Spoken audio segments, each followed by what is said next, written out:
Okay, good morning everyone, and Chazak, Baruch. Thank you for joining us on this beautiful Wednesday morning as we are studying together Perashat Tzav. Our Parashah deals with the Korbanot, with the different commandments of bringing sacrifices, different types of sacrifices. It's a continuation of last week's Parashah, of Parashat Vayikra. Now, we spoke in our previous class about the Korban Olah, that it's a Korban that's brought vis-a-vis the Kohanim, how they should deal with this Korban every time it's brought to them, how they deal with it. So today I would like to share with you, my friends, a amazing Orah Hayim HaKadosh. Orah Hayim, this is textbook Orah Hayim, what he is known for his remazim, for his allusions, and he's going to give us today a huge remez and also a little bit insight into a little bit of Moroccan history and where he came from. But to understand the remez, let us first see the text. Let us first see the Pesukim and what they are saying on a simple level. Please open to the beginning of Parashat Tzav, and I urge you to open up a Chumash for this class, because you will appreciate the words of the Orah Hayim much more if you could study the words side by side with the actual text, because being that it's a remez, so you have to see the words and then see what it's literally meaning, and then see what's the play on words. Okay, so we're just going to read a few Pesukim. Vaydaber Adonai el Moshe lemor. Right to the beginning of the Parashah, chapter 6. God says to Moshe, Tzav et Aharon ve'et banav lemor, command Aharon and his sons, and tell them, Zot Torah ha'olah. The following are the laws of the Olah. Okay, the Olah is the Korban. Hi ha'olah, that's the Olah, al mokedah al mizbeach kol halayla. That's the burnt offering that shall remain all night long, burning on the Mizbeach. Ad boker, until the morning. Okay, listen to the words, because the words are very important for this class. The Korban has to stay all night, till the morning. Ve'esh ha-Mizbeach tukad bo, while the fire is kept going on. Then, ve'lavash ha-Kohen medobad, then in the morning, the Kohen wears his linen clothing, u'michnes hebad, and his linen shorts, pants. Yilbash al besaro, he puts it on his skin. Veherim et hadeshen, and he shall pick up the ashes. Asher tochal ha'esh al ha'olah al mizbeach.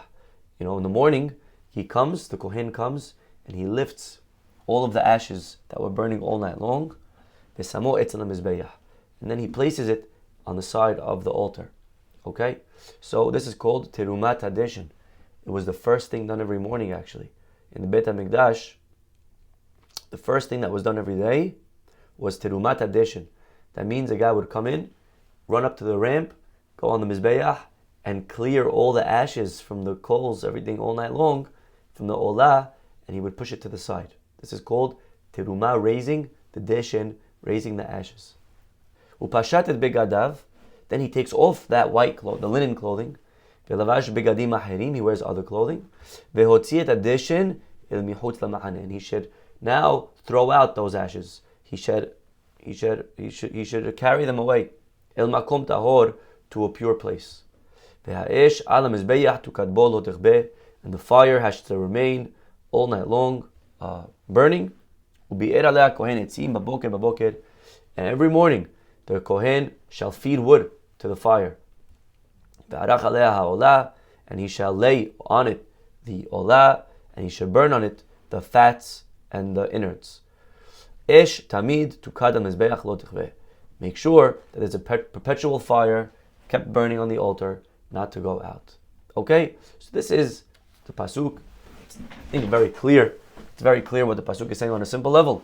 Make sure that the korban is burning all night long. All night long, there has to be korbanot, and there has to be fire no matter what. Constant fire. So, I want to stop over here. And now I want to turn to the Orah Hayim. And he says that all of this that we just read, all of this is a remez. Tirmoz kol ha-perasha al galut ha-aharon she'anu bo. Orah Hayim says this entire paragraph is an allusion to the exile that we are in right now. Lenahamenu me'etzevon nafshenu. And it's actually coming to comfort us for our tormented souls. Ki kol ish Yisrael me'ana nahem nafsho berot orech hagalut. Every person, you see how long we're in Galut for. And at a certain time, at a certain point, it's normal for a person to wonder, are we ever going to get out of this? How long has it been already? We're in Galut for so long. Is there actually going to be a redemption? Look, maybe this is just going to be forever. Who knows? It's so long. Who can we compare our exile to? Lemisraim? Egypt was only 400 years. Levavel, Iraq, Shiv'im, that was only 70 years. Shneim Yahad, both of them together, 470. So it's 470 years where the two galuyot of both Egypt and Bavel. And here we are in our galut that we're in, my friends. Vehen hayom 1672 1672 years since the destruction of the temple. The Ora Hayim, he lived in the beginning of the 1700s. So when he wrote this, 1672 years have passed since the destruction of the temple. And therefore, Ma Yahel Od, who could really have more hope? Velo Galut Levad. Now it's not only that we're in exile, Ela Inui, we're being tortured. Ki kol goyim mamlacha b'bnei Yisrael ya'avodu. Every nation had its peace, had its chance to subjugate the Jewish people. Every nation had a turn to beat us up. And at a certain point, we start wondering, are we ever going to leave? Is there really going to be Mashiach? It's sometimes a person could lose, God forbid, could lose hope, could lose faith. This can cause a person to have bad thoughts.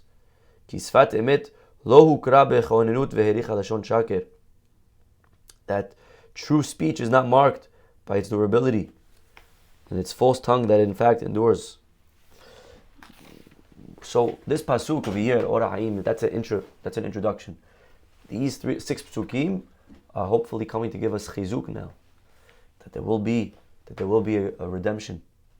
This is a beautiful Ora Haim that we're going to read today together. And again, it's good to read this because this is first of all famous Ora Haim, and it's again something that you're not going to get by listening to a 5-minute speech in shul.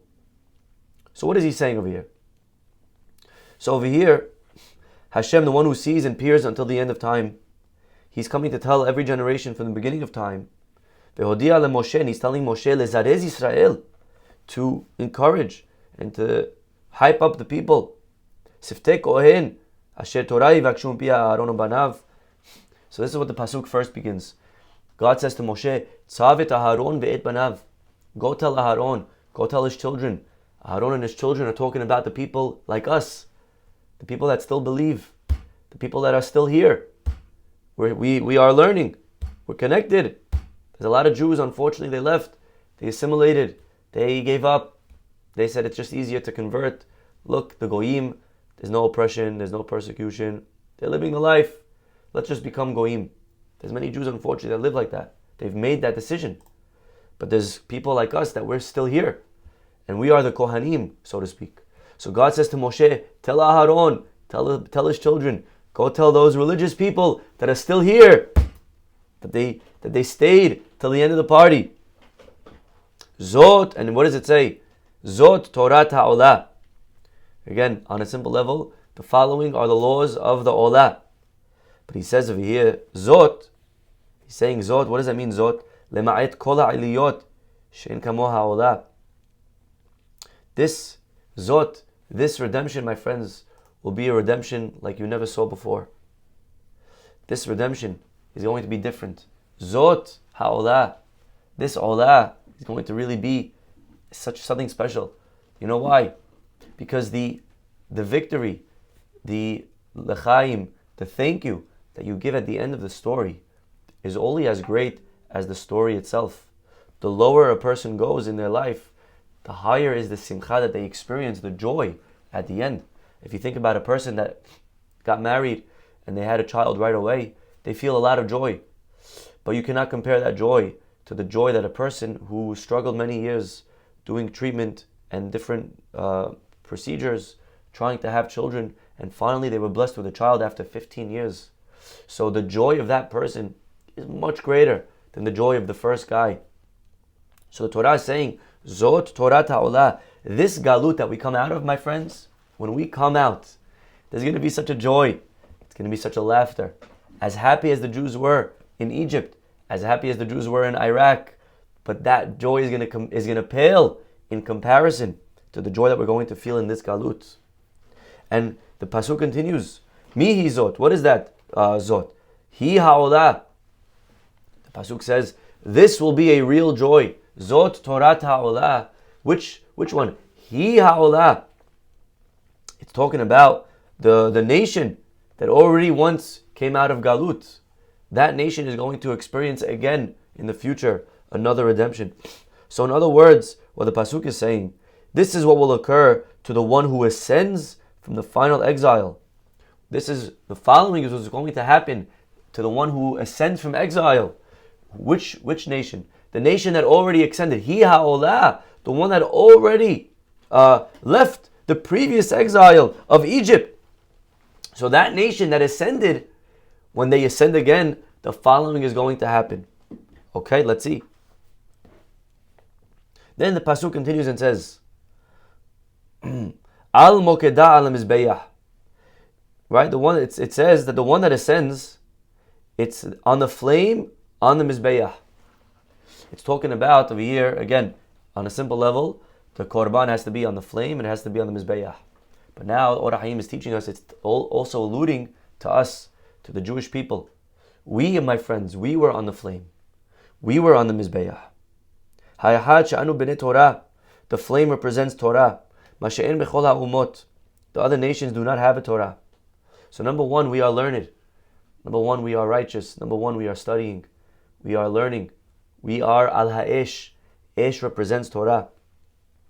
Hasheni she'anu meyusarim begalut. Number two, we are being tortured in exile. The Torah represents Esh. Why? We know the Torah is Esh dat lamo. There's a certain fire that the Torah carries. The Jewish people are number one, al mokedah. We have fire. We have learning. We have a lot of Torah going on. And number two, we are al mizbeach. Mizbeach refers to sacrifices. It refers to torture. It refers to the oppression that we experienced as a people. And the Torah is saying that the Jews, Zot Torah Ta'olah, the nation is going to ascend. And it's the nation that already ascended from Egypt once upon a time. And you know why there's going to be such an amazing redemption? Because al-Mokedah al-Mizbeah. Because number one, they learn Torah. And number two, they are a Mizbeah. They have been tortured. They have been pushed around. They have been afflicted. They have Yisurin. There's no nation that experienced Yisurim like we did. And באמצעות שני דברים תהיה עלייתנו מיועדת בהפלגות המעולות משונות לשבע שבחים אשר לא היה ולא יהיה. And because of these two, we're going to experience one day a redemption that never was and never will be. וביער עד מתי יהיו ישראל? Okay, you say, okay, fine. I'm ready. When's it going to happen? Do we have a year? Do we have a date? So says the Or HaHaim, in his opinion, yes we do. Yes we do, my friends. You want to know when Mashiach is coming? I'll tell you. He says over here, Ubi'er, the next words in the Pasuk. It says it's going to be Mokedah ala Mizbeah Kol Halayla. What does that mean, Kol Halayla? Kol Halayla means all night long. Night refers to Galut. We know that. Night, darkness is exile.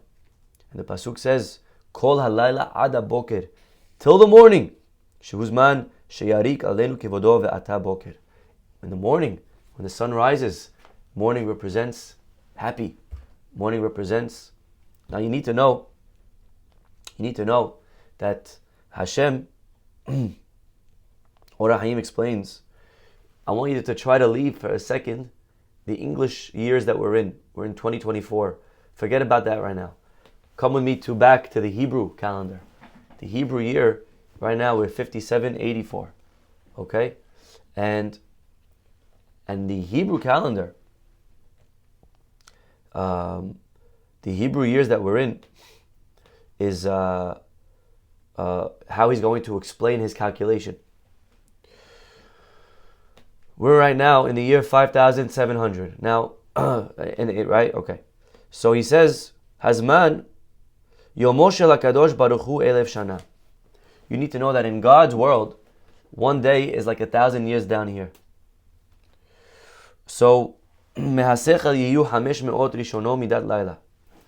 So if that's the case, if you do the math, one day, 24 hours equals 1,000 years.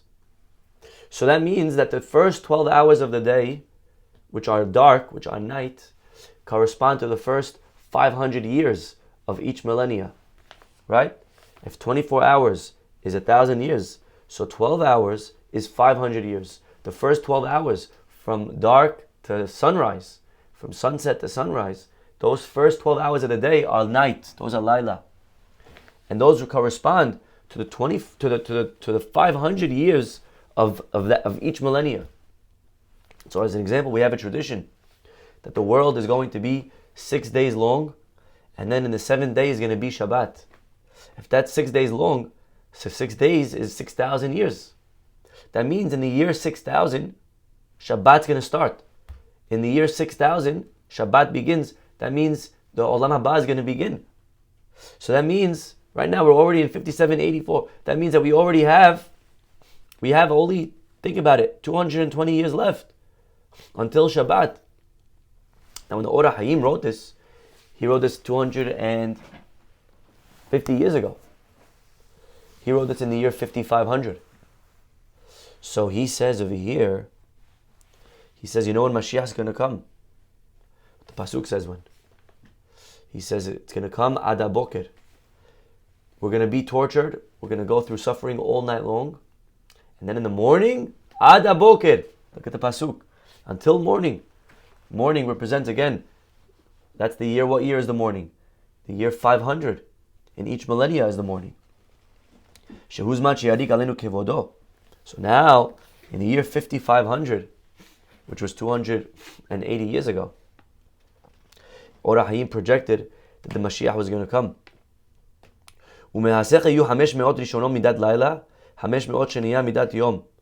So the first 500 years of every millennia is dark, the second 500 years are morning. So Ada Boker, when you finish the 500 years of night, then in the morning there will be an Aliyah. This is a famous prediction of the Or HaHaim, that in the year 5500 the Mashiach is going to come. Unfortunately, as we can look back, it did not happen. Unfortunately, it did not happen. But he continues and he says, and he's going to explain later maybe why. He alludes to why it won't happen. Now, the Pasuk only says morning. It doesn't say which morning. Which morning is the Mashiach going to come in? It could be in the year 5500, but could also be in the year 4500. The Beit HaMikdash was destroyed in the year 3700, right? The Beit HaMikdash, going from the beginning again, from the Hebrew counting, the Beit HaMikdash was destroyed in the year around 3700. So that means that Mashiach could come either in the year, there's 2 mornings that are coming. The first morning is going to be the year 4500. The second morning is going to be in the year 5500. So the Or HaHaim says, Enani yodea im boker shel 1050 or boker shel 1060. I don't know if it's the morning of the 5th millennia or the 6th millennia. Why? Ki ba'elef harvi'i gala. We know that the Beit HaMikdash was destroyed in the 4th millennia. Lazeh gila Hashem sod b'yadai karav ha'nevi'im. So that's why God is coming and telling us through the prophets that it's going to take 2 mornings for the Mashiach to come, not the first sunrise. So Mashiach, again, the Beit HaMikdash was destroyed in the year 3700, 2,000 years ago, and that represents, right, dark. So from the year 4000 till the year 4500 is going to be night, and then in the year 4500 is going to be day. And then there's going to be dark again in the year 5000, and then in the 5500 it's going to be light.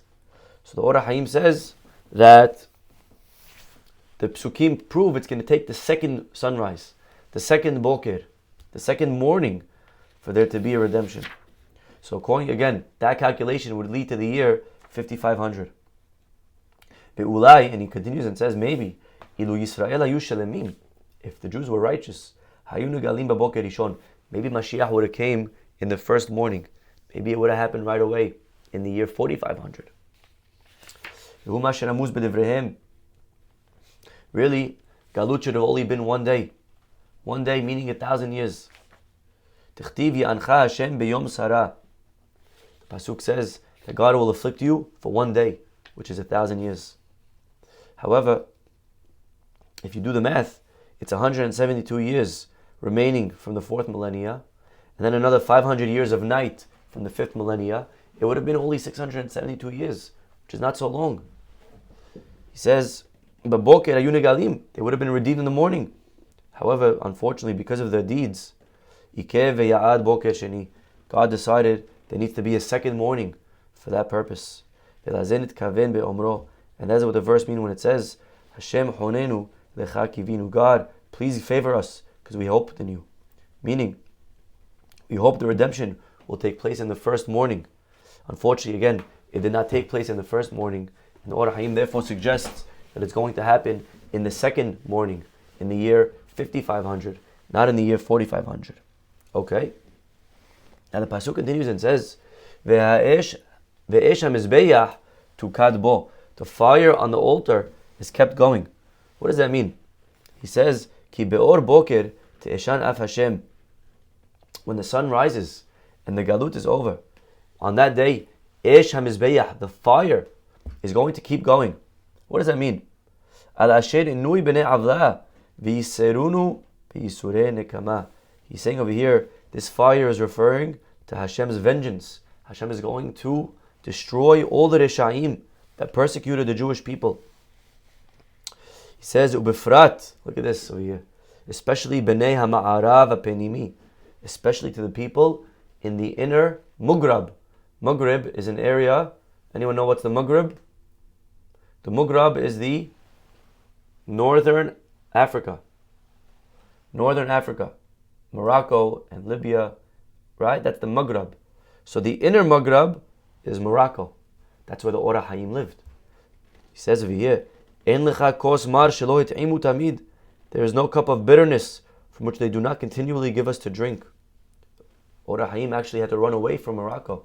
Because the persecutions were so bad, he ran away and he ran into the desert risking his life. He's saying over here, on that day Hashem will feed a fire to these people. Sheramaznu bo b'chinat ha'yisurim ha'omot. The Mizbeach is again an allusion to the suffering. They have not had any mercy on the Jewish people. They cast down the pride of Jacob. Okay, so either way, Ish Mizbeach, so the fire of God will come and consume all of these people. Okay, beautiful. So that's verse 2. Next pasuk, Ve'lavasha kohen midobad. Now, when the final redemption comes, the pasuk says that the kohen will wear linen. He says over here that it's hinting to the midah of kindness of God. Linen, white. White is kindness.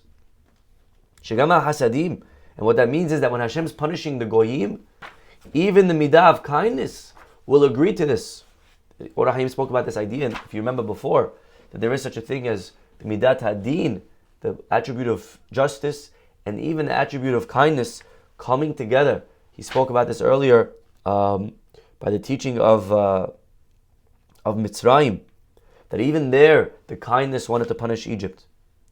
Parashat Va'era, right? Vayomer elav hani Hashem. God said to Moses at the burning bush, I am Hashem. Hashem, we know, is Rachamim. Rachamim is mercy. God was saying, I will punish Egypt even with the attribute of mercy. So Hashem will come. Hashem is the Kohen. Ve'lavasha Kohen midobad. What does that mean, midobad? You can explain. Ki kol nefesh shehorgim ha'umot miYisrael ha'kidush shemo yitbarach. Every nation of the Jews, of every member of the Jewish people that's killed by Kiddush Hashem, because of just anti-Semitism. Hakadosh Baruch Hu roshem midamo tzurat haneherag hahu bebavush. Look at this stuff over here. God draws an image of the murder victim in the victim's blood on a special garment. And God, so to speak, will wear that garment on the day of vengeance that is in his heart. And that's what it means, mido bad. That means that the Kohen Hashem shall wear his fitted ketonet, on which there are bloody imprints of those who are referred to as bad. Shehem Yisrael asher hem am levadad yishkon. So mido bad, God's going to wear clothing that have on it the pictures of all those people that were killed. All those people that were killed. God's going to wear that robe. And all those people, God's going to come and he's going to avenge their death. That's the word bad. Bad is together. The Jewish people are together. Wow. Okay. Umichnese bad, and he's also going to wear shorts of bad. Yirmoz lema shehargu ha'omot me'anashim ha'negashim el Hashem ha'machnisim emunat Hashem ve'haduto belev Yisrael. It's referring also to another level. The people that were killed, that weren't just Jewish, but they were also drawn close to Hashem because of their special oneness, connection to God. Right? Meaning, even a regular Jew that's not connected, God's going to avenge his death. And also, the one who's closer, Yakireh El Elyon, the ones that are cherished to God, Asher en davar mafsik beno lebenam, that are so close to him, they're like tight on God's skin. That's what it means, the shorts. The shorts of the Kohen represents al besaro. It's referring to the people that are so close to Hashem. There's nothing dividing between them and God. Wow. Now obviously God doesn't have skin, he doesn't have clothing, he doesn't have thighs, but this is all we call anthropomorphism. We use physical terminology because that's how we understand. That's our language. So letzad ma she'asu letzadikim alalu yahtom gzar din le'umah resha'a. And because of this, what they did to those and to those, Hashem will stamp the fate of the wicked nations. The pasuk continues and says, "Veherim et hadeshen." He will then raise up the ashes. Keneged ma shehere'u bebchinat hayisurin v'hanuyim asher sereru otanu. This refers to how the nations have mistreated us with all the suffering and torment that they have inflicted on us, as he will soon explain. In Bata Lerot, if you want to see Yoter Megalut Misraim, the current exile, they're treating us worse than even Egypt. Ki Galut Misraim, at least in Egypt, Hayu Mishabedim Otam, they would torture us. But Machilim Otam, they would give us food, they would give us clothing. If you remember the Jews in the desert, they said to Moshe, we used to have cucumbers and watermelons. So, as bad as it was, at least the Egyptians treated us okay. Hen Galut Ishmael, but the exile of the Arabs, Ora Haim is writing this again 250 years ago. The exile of Misraim, he says, of Ishmael, Ashrei Mishalor Am, you're lucky if you don't experience this type of exile. The Mararim Hay Israel, they embitter the lives of the Jews. Wow. He's saying over here that he not only do they persecute us, but they also come afterwards and they ask us for money. They ask us to pay them. They make us work and then we have to pay. Unbelievable. They ask us for things that they know we don't have, that we can't afford. So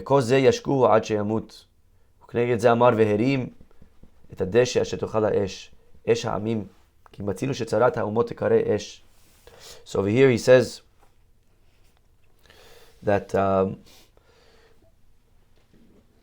the ash that the fire consumed alludes to the fire of the nations that consumed the Jews under their control and reduced them to ash. Wow. So Hashem's going to remove the ashes. It's referring to the Goyim, because that's what they've done. They've consumed us to the point of ashes. There's nothing left of us. And the pasuk ends off and says over here, Vesamo etzel hamizbeach. He'll take the ashes, right, that's on the mizbeach and put it next to the mizbeach. What does that mean? On the mizbeach and put it next to the mizbeach. He says over here, there's an interesting question philosophically we've discussed in the past. Why are the goyim going to be punished? If after all it was decreed this on us, then why should the goyim be punished? This is a famous question that the commentaries ask by Egypt. If it was decreed to Avraham that we're going to be slaves in Egypt, why are you punishing Egypt? What did they do? So the commentaries give different examples. The Ra'avad explains as an example that they hurt us more than we deserved. That's why they're getting punished. The Rambam says no. They're getting punished because they hurt us at all. Who said that they're the ones that are going to enslave us? God didn't decree which nation. He said we're going to be slaves. He didn't say to who. So the nation that comes and steps up, it's their fault. No one said you will do it. So that's the answer of the Ra'avad and the Rambam.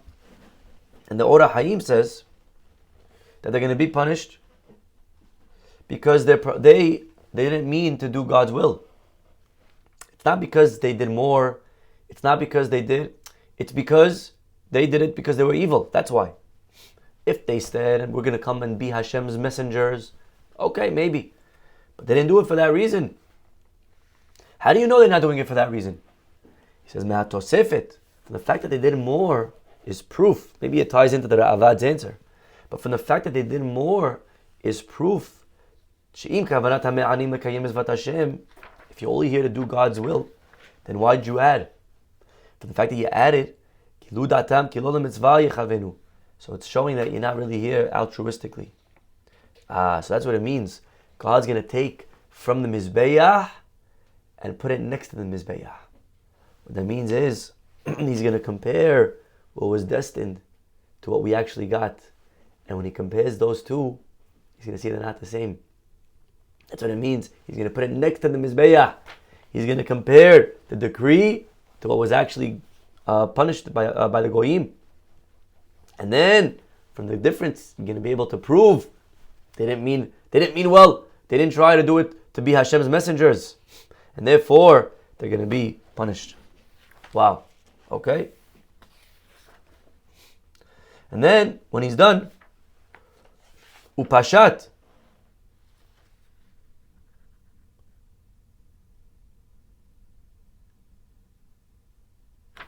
He's going to then take off his clothing. So that means, again, let's recap this pasuk. The Kohen, that's Hashem, is going to wear clothing. And on that clothing is going to be all the pictures of those that were killed by Goyim. And he's going to now remove the ashes, all the Goyim that persecuted the Jewish people. And he's going to remove it because he's going to compare the Mizbeah to what was next to the Mizbeah. Meaning he's going to compare what was decreed to what was done. And when they don't match, that's going to be enough of a proof that the Goyim were evil. Upashat et begadav. Then God's going to take off the Yotche begadim arishonim hem la'asot mishpat. Because those clothing are to punish. But that's not the only thing that's going to happen.